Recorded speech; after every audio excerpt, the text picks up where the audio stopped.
Hello guys, welcome back to another video. So in this fourth law, we already talked about it. It's called the power rule or the exponent law. So lucky for you guys, we have already talked about the exponent law where I said log a power c base d is equals to c log a base d. For example, you are given log 9 power 2 base 3. You just say 2 log 9 base 3. So if this is the case, always you have to say 2 power log. Okay, here it is base 3. Okay, so we just have to say 2 log 3 power 2 base 3. Then what we'll do, it will be 2 times 2 log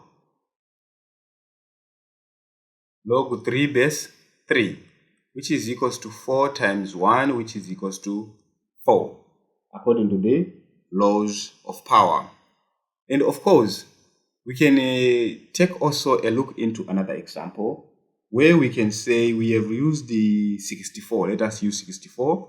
64 power 5, let us say base 4, is equals to, obviously the exponent will go to the other side.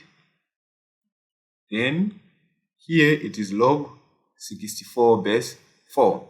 And also 5 log 64, we agree that 64 is equals to 4 power 3, where we said last time we said 4 times 4 times 4.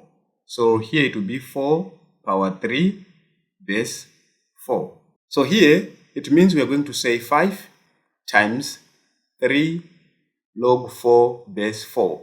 We've already talked about the exponent, how we move it behind the logarithm.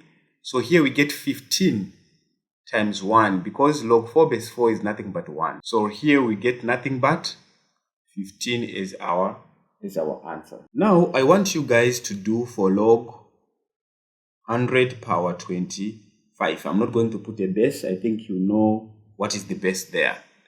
See you guys on the next video. Bye bye.